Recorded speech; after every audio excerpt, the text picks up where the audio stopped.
Kenya inachemka. Gen Z wameamua kusema one term, lakini swali kubwa ni hili. Je, haya ni mapambano ya haki au ni mchezo wa kisiasa unaowachezea vijana? Manake wakati wengine wanataka kulinda nchi, wengine wanasema hata viongozi wa dini pia hawaaminiki tena, na wengine tayari wanajiandaa kwa vita ya kura mwaka 2027. Leo tutaangalia video 5 tofauti zenye maoni makali zinazogawanya taifa, na mwisho wa video hii utaamua mwenyewe. Je, Rais William Ruto ni one term au kuna kitu hatujakiona bado? Watu wengine wanafikiri ya kwamba wanaweza kuimba hapa Kasongo sijui ni one term nini ati wanitishe.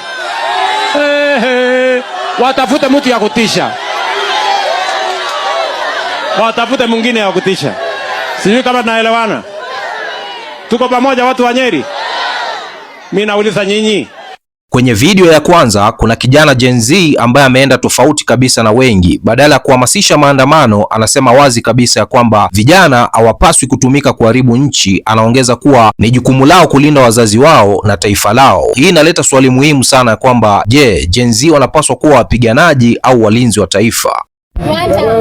Haya, one term.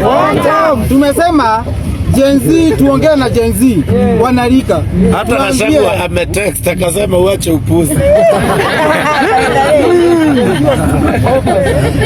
One term.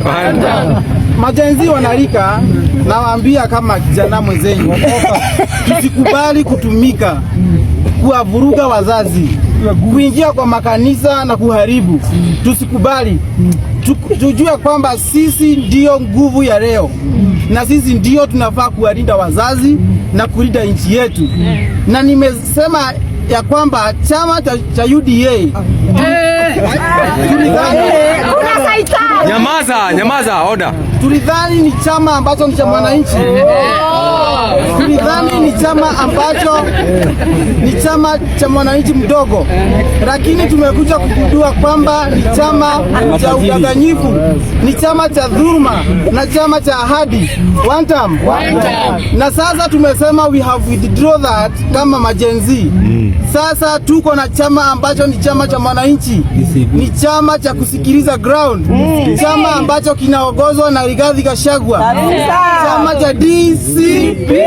Yes, So kitu ambacho ningeomba Rigathi Gachagua, na kwa sababu wanasikiliza bunge la wananchi, ni kwamba kuna vijana ambao ni passionate, vijana ambao wako na leadership.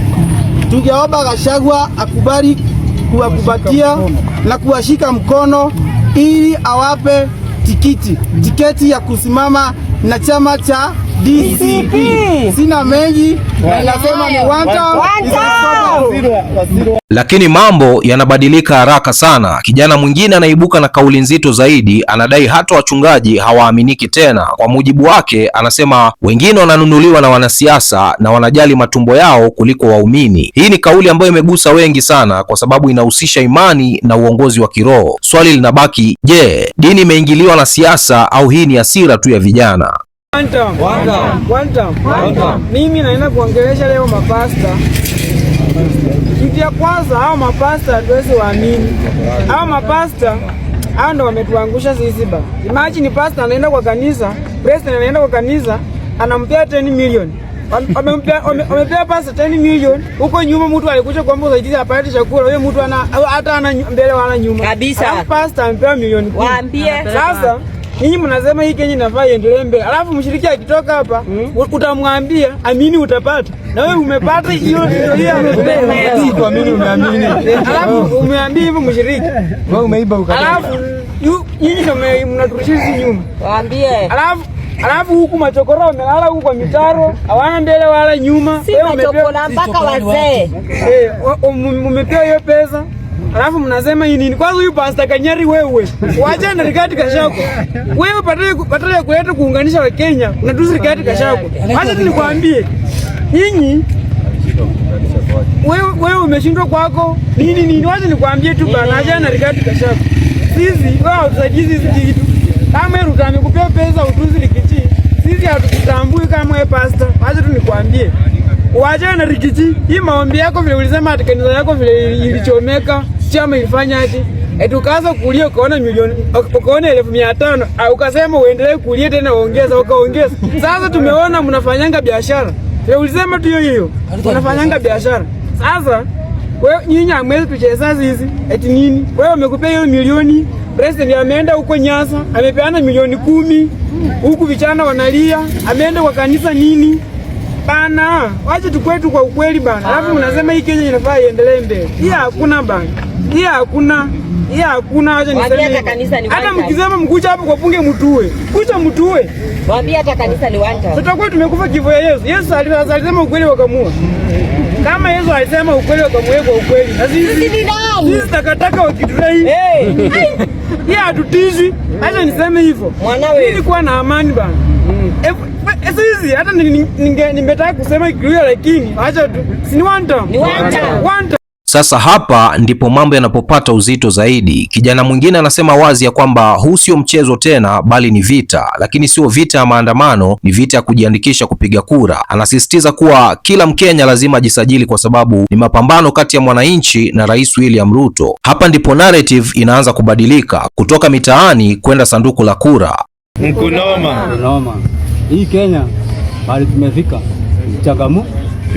Ukisema uko kandi, hata mimi niko kandi. Kadi ya nini? Na hujachukua.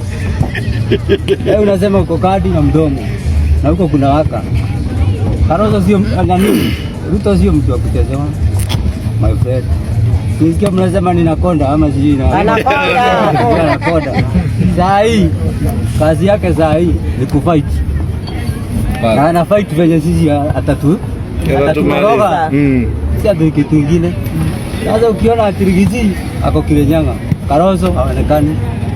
Hapa sofa. Lakini anataka tumpe kiti ya president. Matiang'i ako wapi? Kwa Toro. Kazi yake ni kusema ako juu. Nini hiyo? Tunaangalia chama. Tuangalie chama. Hakuna mambo ya chama. Angalia nguvu. Tunaangalia na uwezo. Na ni nguvu, si ati wewe unaongea na power. Hapana. Hata watu wasikii venye unasema. Niongee kama mwanaume. Kama venye Rigiji anaongea, anatusiwa, anatusi. Mogwe watuko anashoki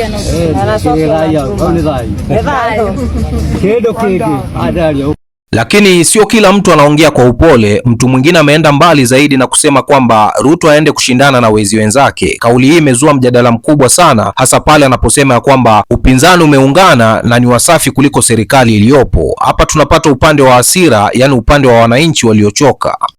Mr. President William Ruto, tulisema hapa juzi na ni kama ya kwamba tulikuwa tunajua kwamba utakuja hapa Kiambu kuongea maneno ambayo umeongea hapa. Si tulisema competitors wako ni yakina nani? Si ni waporaji? Si ni wezi?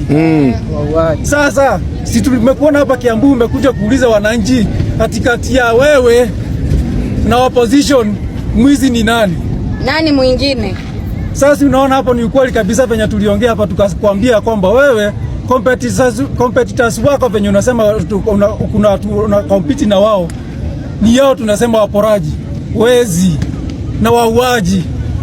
Kwa sababu kwa nini tuseme hivyo? E-Citizen tushaitangazia pesa imepotea. Si imepotea pesa kwa E-Citizen. Sha iko namna gani hata sasa tunaambiwa in the next 6 months sha inakufa. Inakufa kwa sababu ya nini? Si ni pesa imeporwa na imeibiwa pale. Kwa hivyo washindani ambao ni kama alikuwa anataka kupima huku Kiambu, niko na washindani wangapi wanashindana na wao hapo kupora? Ni wezi wangapi ambao wako kwa Kiambu ambao tunashindana na wao katika hii wizi? One time. Tunasema ni one time na tuko kadi vibaya kabisa. Mko kadi mbaya. Lakini sio kila mtu anaona hivyo. Kijana mwingine ana mtazamo tofauti kabisa. Anasema ya kwamba Ruto si mtu wa mchezo, amejipanga kimkakati, na kwa mujibu wake anasema kwamba kumshinda itakuwa rahisi kama wengi wanavyofikiria. Hii inaleta upande mwingine wa mjadala, ule wa strategy, sio hisia.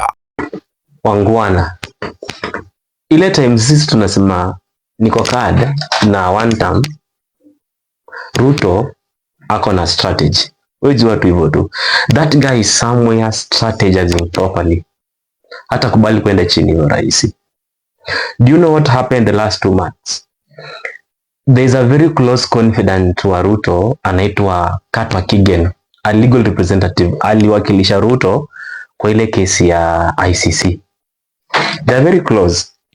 2 months ago, Ruto appointed Katwa Kigen as a judge of the Court of Appeal of Kenya.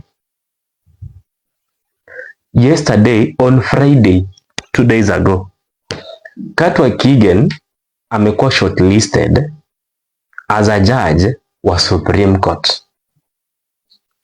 And you think inakuja tu randomly that way? It's not random, that is strategic.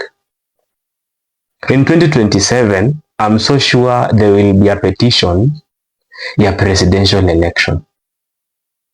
Do you know who will be seated there as one of the judges? Are you thinking what I'm thinking? So, ile time yenye una feel uko kadi na uko one term, Ruto ako na strategy. So, kuwa na kadi, tumia hiyo kadi vizuri, na ukishaitumia vizuri, chunga kura yako. I thought you should know. Ukiangalia hizi video zote tano utaona kitu kimoja cha wazi ya kwamba Kenya haiko pamoja kimawazo, Gen Z hawana sauti moja na vita halisi huenda bado haijaanza. Je, hii one term ni movement ya ukweli au ni upepo tu wa kisiasa? Sasa nataka kusikia kutoka kwako, unadhani Gen Z wako sahihi kusimama dhidi ya serikali au wanatumika bila kujua? Na swali kubwa zaidi, je, Rais William Ruto ni one term au bado ana nafasi mwaka 2027? Niachie maoni yako kwenye comment section na usisahau kutufollow au kusubscribe hapa Mizuka Media, kwa sababu hapa tunakuambia kila ambacho wengine hawawezi kusema. Bwana, mimi naitwa Rish Mizuka, sauti ya vijana wa Afrika Mashariki. Namba 1 ni mimi, namba 2 ni mimi, namba 3 ni mimi, 4 na 5 na waachia nyinyi hapo. Bwana, tukutane kwenye video ijayo.